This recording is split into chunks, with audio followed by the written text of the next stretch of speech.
Hello, Pac-Man lovers. It's time to review Pac-Man 256. There are people who ask why retro games keep getting developed and iterated upon. We still have the classics, and they're more readily available than ever. So why do we need more of them? In some cases, it might be better to let some franchises die. This feels like a common complaint against the Sonic series, but I think that's more Sega's development teams not knowing what makes a Sonic game good and loving bottomless pits too much. But interestingly, it's Pac-Man that's showing how a series can iterate and advance decades after its arrival.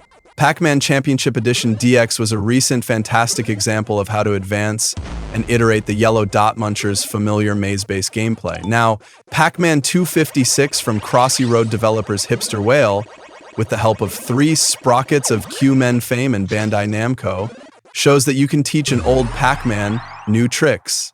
The developers who advanced the Frogger formula into a definitive mobile experience have done so again with Pac-Man. The gist of the game is essentially Pac-Man meets Crossy Road, in that you're trying to advance ever forward through endless levels, with a persistent threat trying to catch up to you. Instead of dangerous roads, you have an endless maze to keep advancing through.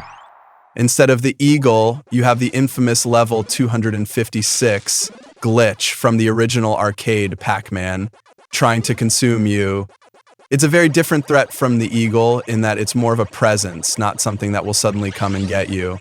It's there, and so are the ghosts. They all have common behaviors that will torment you and drive you crazy every time they get you, but they can be exploited.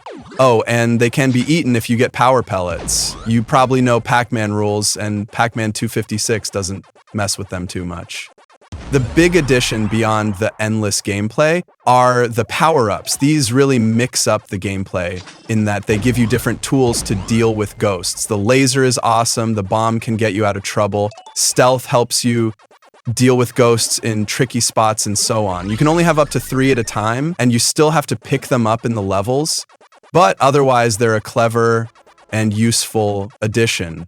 And the endless mazes are a perfect addition to the series that I'm surprised no one else has made yet. The ghosts are devilishly challenging, and they all present unique challenges that you have to learn and strategize around to stay alive. Sometimes I feel like they can come out of nowhere and you can get trapped, but often smart play is key to success.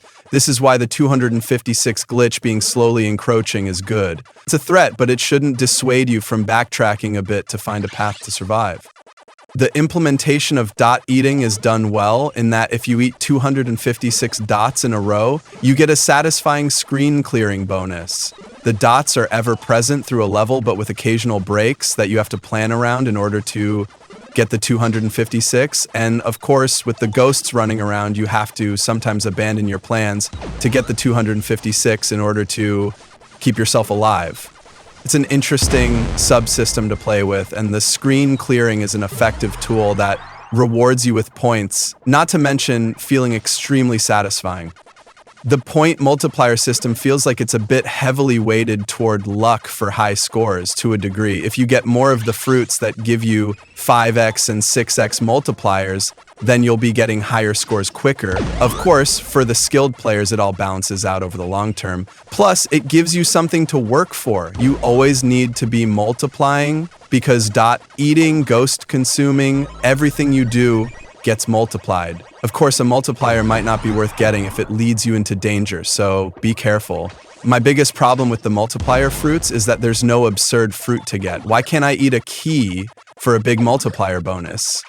So there are all these different tweaks and additions to Pac-Man 256, but what it gets right is that it builds on the thrills of the original game, of running around the mazes and trying to avoid the ghosts. There's the frantic moments of survival when you fear you might be trapped, and the relief and satisfaction of getting out. The thrill of turning the tables on ghosts with a power-up is there. Pac-Man 256 nails everything that made the series so compelling over time, and just put it in a new package. It's the same kind of thrills, just with the new challenge of doing so in a randomly generated, constantly changing maze. Oh, and with 8 types of ghosts, and many new power-up types to use. It's simple, but with emergent depth and complexity that you realize that, hey, there's a lot going on here. This game is difficult to put down, especially as you go for high scores.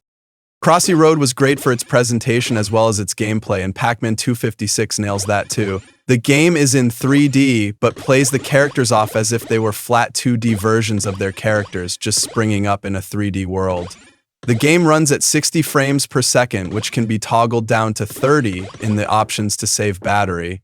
The visual effects are great, including subtle ones that pop up when the glitch is near. Portrait and landscape orientations are supported, and MFI controller support is in. I do wish unlocks carried over from device to device, but you're not losing out on anything you're spending money on. If you love Pac-Man, Crossy Road, or just good games in general, play Pac-Man 256. It sounded like a great idea when it was first announced, and it's as great as it possibly could have been. Now click the red button to subscribe for more videos on my channel. Thank you.